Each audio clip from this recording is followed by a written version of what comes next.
gallery here. So I'm looking at another 50-year-old song. This time it's the Rod Stewart song Reason to Believe. I'll just be playing this on the guitar straight through the video mic. I'm going to put up tabs as I go. Firstly, a bit of history about this song. So yeah, Rod Stewart released it in 1971 on the Every Picture Tells a Story album. The most interesting thing about this song is that it was originally an A-side of a single, and the B-side was none other than Maggie May, which is quite incredible when you think about it. So two fantastic songs on the one single. It happens occasionally in rock history. It happened to the Beatles a couple of times. It's probably happened other times to other artists, but there's a really good example of that where the B-side, well, you could say, ends up overtaking the A-side and becomes, in effect, the A-side, I guess. Certainly Maggie May would have become more famous over the years than Reason to Believe. I think that's right. So what I'm going to do, I've only just done up an arrangement. I've written it out on Guitar Pro. So it's bits of Guitar Pro I'll show as I go through the song. And to be honest, I'm still sort of rehearsing and learning my arrangement, and which is why I thought I'd start the video now so you can see the bits that I'm still thinking about, so I can show you the sort of fingering I'm doing.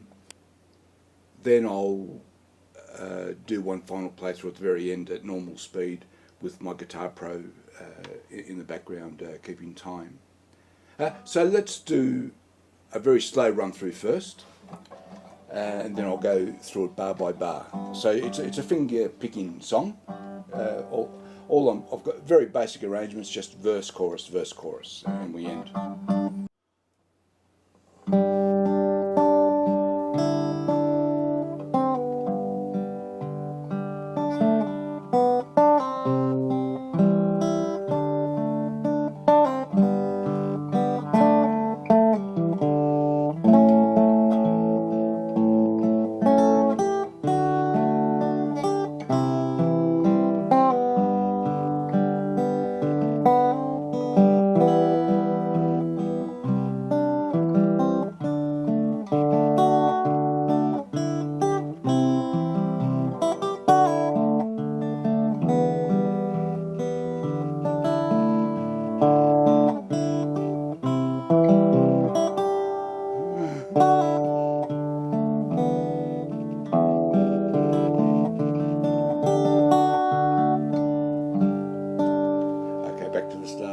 So that's your verse and chorus repeated, and I got stuck on one point there where I forgot where I was.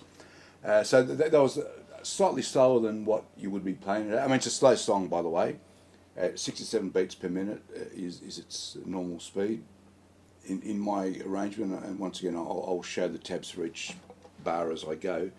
I've got mainly eighths, but I need to play sixteenths for some of the melody lines, and the sixteenths helps make the song and the playing a bit more interesting. If you were just to play all eighths at that sort of speed, the song would sound pretty bare, but it's a good place to start if that's where you want to start, and then gradually try and introduce those sixteenths.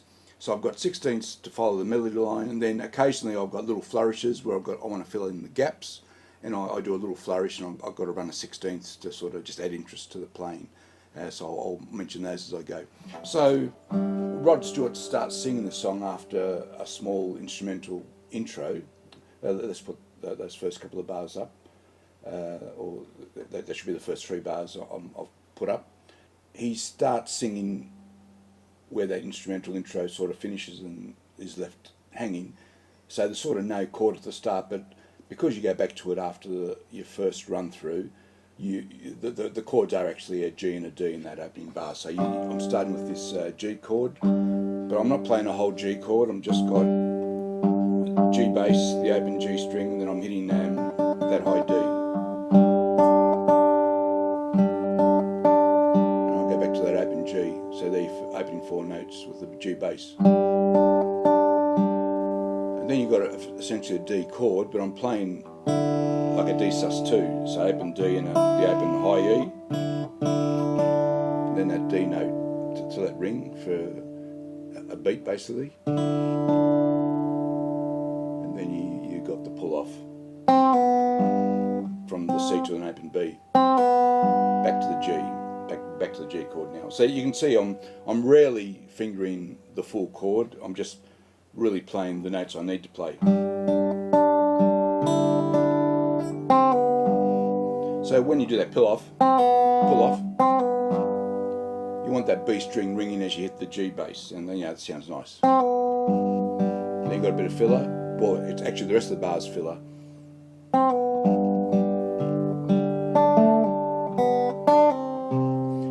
So you've got little flourish there. I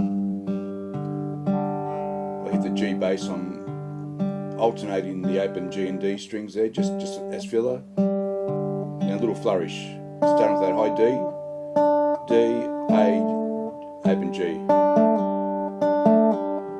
the open B, and a pull off from the third to the first. So you want that C note ringing when I go to the next C chord. Now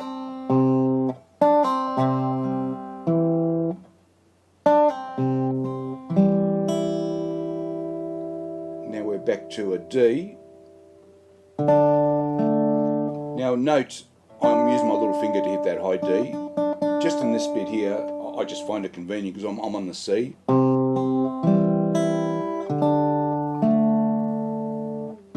you could use the first finger or second finger, doesn't matter.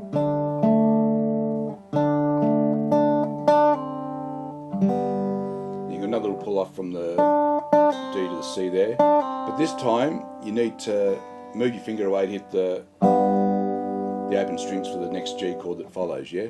So let me do that third bar one more time, and we'll go on to the bar starting with the G.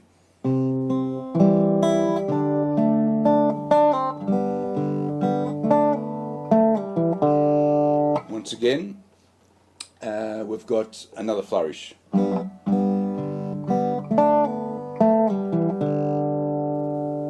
that again. My little pinky to get the D note. I've got my second finger on the A note.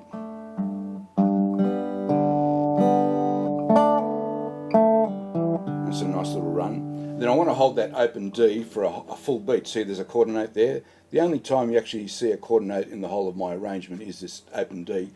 You want to hold it for that full beat, because then you've got this dramatic moment when it goes to the A chord. It's a really nice insertion of a chord out of key, because we're in the key of G, so that you normally would not play an A major in the key of G, but we do here for this dramatic moment where he's accusing her of lying and laughing while he cries and that sort of thing. You hit this high A here. That's the highest note you ever go to, is this high A, and then you're back to the D chord. And here's an occasion where I do finger the full D chord, but you don't have to finger it straight away, yeah? So we're you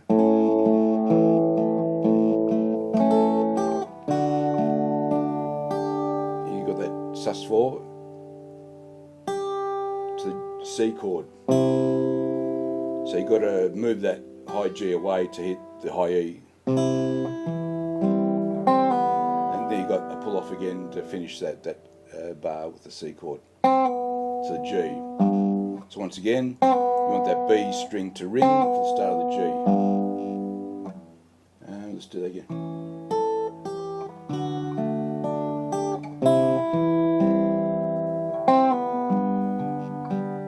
A little flourish here, a little run of 16ths.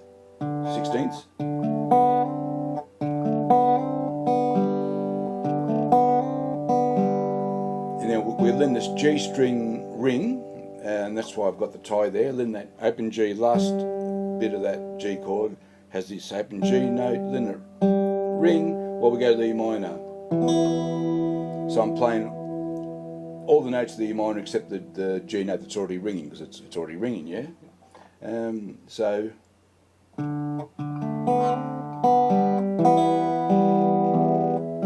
that's the E minor, C. Playing now this high D note on that C chord. Another little flourish to take us to the D chord. Now here, I find I need to use my little pinky to get to that D chord because I just find it more efficient for me to do that. So you could use your third finger, and occasionally during practice I would do that. But to get the fluency, I find I need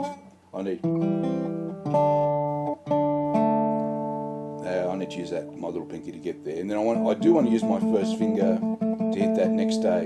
Yeah.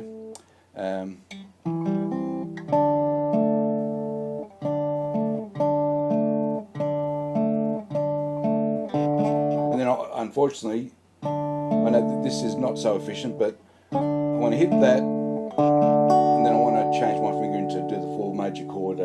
That's just the way I've evolved to play it. So we're on this D chord, and then you need to fill the gap, and I'm just doing it by playing bits of the D chord.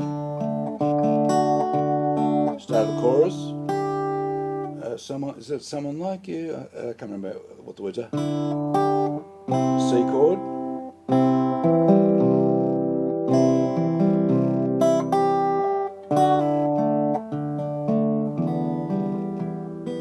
Okay, so there's a lot happening there. So we've got the start of the chorus, C. So here I am fingering the whole C chord.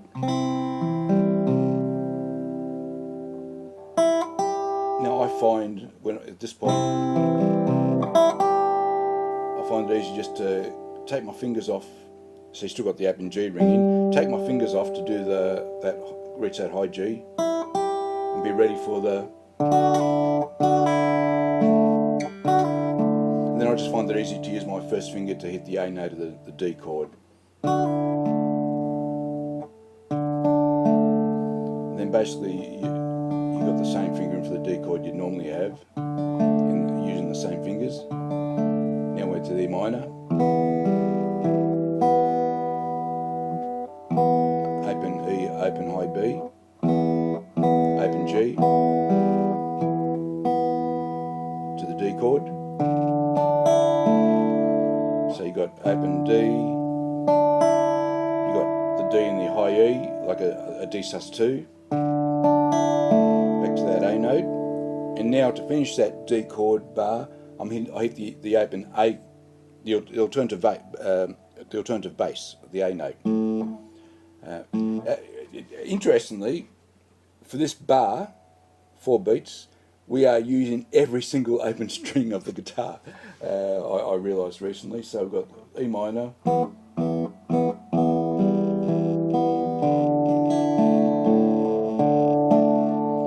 you can leave your finger in there to start the next bar, which basically starts the cycle again. And then the C. This time, we're second part of the chorus. This time when we do that D, I'm not going to the A like we did the first time, we're going to the D note. Then as filler I've got the D bass and the A note again. E minor. Now, I'm using my first finger to play this A note. Why is that? Only because I use most of us use the first finger to play the D chord. So I just want to know where, I want to be consistent with the fingering I use, so I've just made a conscious decision. I'm going to use my first finger for that A note every time. So, you know, we finish a D chord somewhere where we got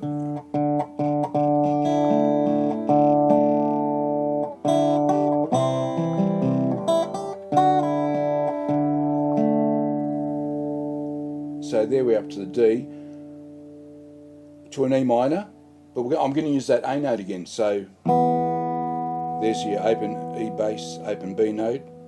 I've still got my finger on the A note, so I'm going to use it. Open B bass, open G, and then we've got to D.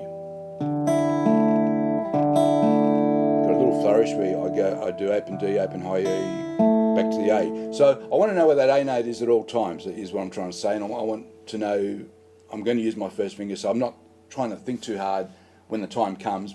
I want my finger either to be there or be close there. And then you've got a flourish of notes where you still need your finger on that A note anyway.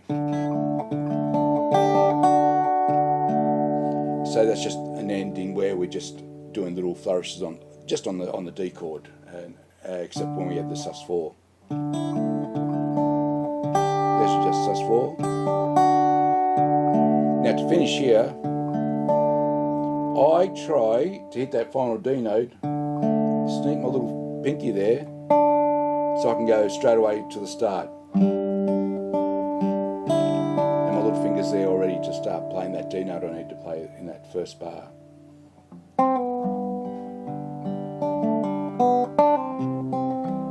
Alright, that's your bar by bar lesson, I guess. So now I'm going to play it in full. I'm actually going to practice it a couple of times, so I'll turn the camera off. I'm going to play it in full at normal speed, 67 beats per minute, to my Guitar Pro. So you might hear bits of the Guitar Pro, certainly the metronome and bits of the Guitar Pro coming through the mic. I'm only using, I don't know if you can, that's in the picture there, my mic, there it is. I'm using my video mic only, using my resonator, play that in full, and that finishes off. That's your lesson for Reason to Believe with tabs. Okay, thanks for watching. Hope you enjoyed that.